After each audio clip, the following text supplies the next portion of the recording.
Hello student, welcome back to my channel. और आज का जो टॉपिक है वो बहुत ही इम्पोर्टेंट होने वाला है।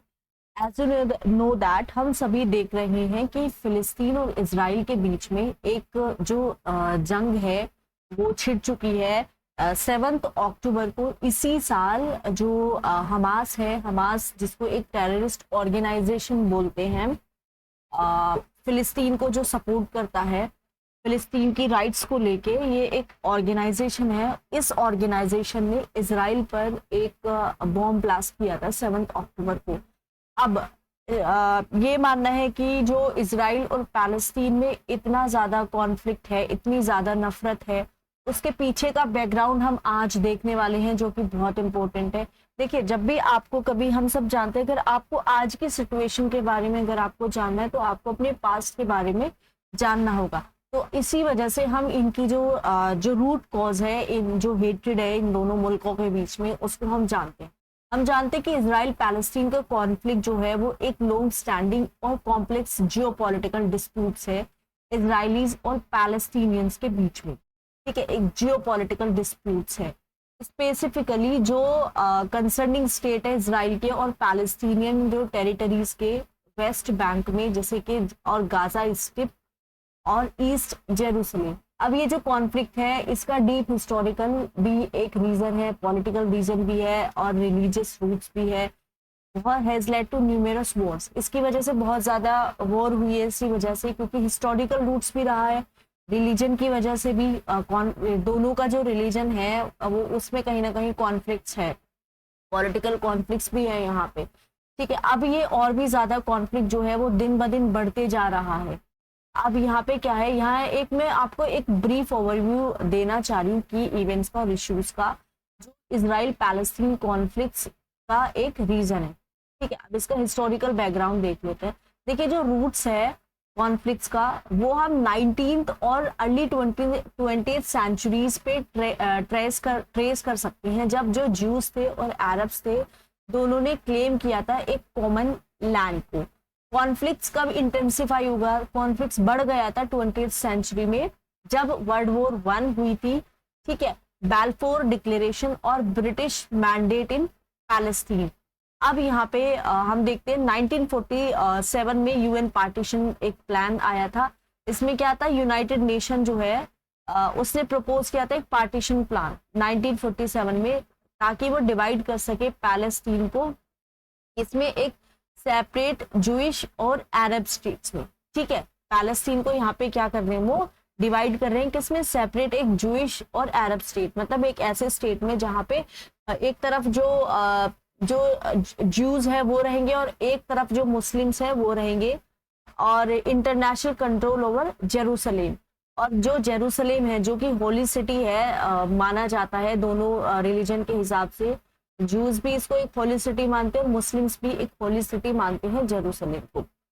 जबकि क्या हुआ था कि ज्यूज ने इस प्लान को एक्सेप्ट कर दिया था, लेकिन जो अरब स्टेट्स से उन्होंने इसको रिजेक्ट कर दिया था, जिसकी वजह से 1947 से 1949 तक अरब और इजराइल की वॉर हुई थी। मतलब ये लड़ाई लगभग 2 साल तक चली थी।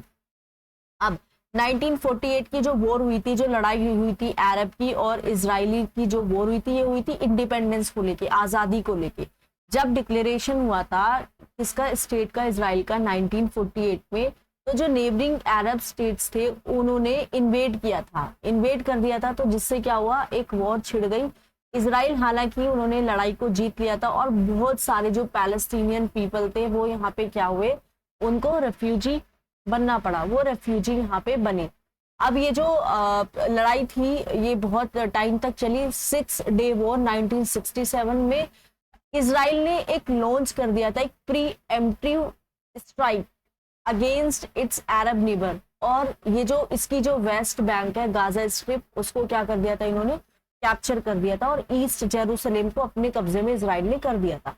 जैसे कि अभी जो 2023 की जो वॉर है, जो रिसेंटली हो रही है, जो 7 अक्टूबर से स्टार्ट हुई थी, उसमें क्या था, उसमें देखिए ये था कि जो वहां का जो हमास, जो एक टेररिस्ट मिलिटेंट ग्रुप है, उसने इसराइल पे एक बॉम्ब ब्लास्ट कर दिया। ठीक है, जिसकी वजह से जो वॉर है ये और ज्यादा इग्नाइट हो गई। तो अब वो जो इसराइल की जो फोर्स है वो ये कह रहा है कि जो गाजा है, गाजा का जो नदर्न पार्ट है, गाजा सिटी का, वो आपको छोड़ के सदर्न पार्ट में जाना है, क्योंकि इनका मानना है कि जो नदर्न पार्ट है वहां पे जो ये टेररिस्ट ऑर्गेनाइजेशन है हमास, वो रहता है। ठीक है, अब इन पे कब्जा किसका आ गया था? गाजा पे और ईस्ट जेरूसलेम पे ज्यूज का। ठीक है, अब उसके बाद फिर क्या होता है, 1987 के 1993 में भी प्रोटेस्ट हुए थे, पैलेस्टीनियन लोगों ने प्रोटेस्ट किया था इजरायली रूल के अगेंस्ट, इसमें उन टेरिटरीज में जो इन्होंने ऑक्यूपाई किया था, यानी कि ईस्ट जेरूसलेम और गाजा के स्ट्रिप। ठीक है, 1987 में इससे क्या हुआ, एक ओस्लो अकॉर्ड्स हुआ which set the stage for limited self rule in parts of the West Bank of Gaza, जिसमें क्या हुआ कि जो सेल्फ रूल है वहां पे, उसकी लिमिटेड सेल्फ रूल आया। ठीक है, वेस्ट बैंक में और जो गाजा है वहां पे। सेकंड इंटीफेडा 2000 से 2005 में हुआ। यहाँ पे क्या था, बहुत ज्यादा वायलेंट अपराइजिंग हुई थी 2000 में, जिसकी वजह से सुसाइड बॉम्बिंग हुई और मिलिट्री का ऑपरेशंस भी हुआ। सुसाइड बॉम्बिंग, देख रहे कितनी खतरनाक ये लड़ाई थी। गाजा का कॉन्फ्लिक्ट हुआ, गाजा जो कंट्रोल था हमास ने फिर इस पे कब्जा कर लिया था। ये एक फोकल पॉइंट था कॉन्फ्लिक्ट्स का गाजा। बहुत सारी यहाँ पे वॉर्स हुई और यहाँ पे पीरियड्स थे इंटेंस वायलेंस के, जैसे कि 2008-2009 की जो वॉर है गाजा वॉर, 2014 की गाजा वॉर हुई और सब्सीक्वेंट कॉन्फ्लिक्ट्स हुआ। पीस नेगोशिएशन, बहुत सारे पीस एफर्ट्स जैसे कि Oslo accords, camp David summit, Annapolis conference और अदर्स, ये भी हुए थे।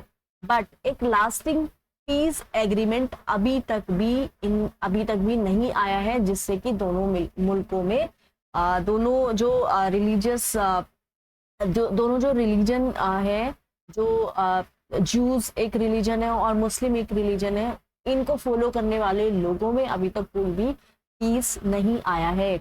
ठीक है, स्टेटस क्या है अब जेरूसलेम का? देखिए, जेरूसलेम जो है उसको क्लेम करते हैं दोनों, इजरायली भी और पैलेस्टीनियन भी। वो एक रिमेन से एक मेजर पॉइंट कंटेंशन का। अब जो मुस्लिम्स हैं वो जेरूसलेम को मानते हैं कि जो प्रॉफिट मोहम्मद थे, prophet Muhammad peace be upon him, वो जेरूसलेम पे आए थे जब उनको अपने पास बुलाया था खुदा ने। तो ये लोग, वो मुस्लिम जो है, मुस्लिम का बिलीफ ये है कि उनको आसमान पे खुदा ने बुलाया था और मेराज पे जब वो गए थे, तो जेरूसलेम की जो सिटी है जहाँ पे मस्जिद अल अक्सा भी सिचुएटेड है, उसी जगह से नबी को मेराज हुई थी, राइट। और ये जो ये है क्या बोलते हैं, इजरायली जो लोग हैं वो भी इस चीज को मानते, वो उनके रिलीजन में वो भी इस चीज पे, इस जगह पे क्लेम करते हैं कि उनके जो प्रॉफिट है वो इस सिटी को बिलोंग करते हैं। ठीक है, उनका इस सिटी से बहुत ही अच्छा एक क्या बोलते हैं कॉन्टैक्ट रहा है। सेटलमेंट्स, इजरायली के सेटलमेंट्स है वेस्ट बैंक में। वेस्ट बैंक जो है वहां पे इजरायली लोग रहते हैं, एक मेजर ऑब्स्टिकल है पीस के लिए, क्योंकि इजरायली लोग वेस्ट बैंक पे रहते हैं क्योंकि ये एक वायलेशन की तरह देखे गए हैं of international law by much of the international community, कि इजरायली लोग रह रहे हैं वेस्ट बैंक में, तो ये इंटरनेशनल जो लॉज हैं उनको ब्रेक कर रहे हैं। राइट ऑफ रिटर्न, अब वहां पे जो पैलेस्टीन के जो रिफ्यूजीज थे और उनके जो डिसेंडेंट थे, उनको अब राइट है कि वो अपने जो 1948 से पहले जो उनके घर थे, तो वो वापस अपने घर जाएं, जो एक डीपली कंटेंटियस इशू है नेगोशिएशन में। अब बात करते हैं टू स्टेट सॉल्यूशन की। Two state solution which envisions an independent Israel and Palestine living side by side. तो विजन ये है कि भाई एक तरफ इजराइल हो, एक तरफ पैलेस्टीन जो है वो एक साथ रहे पीस के साथ।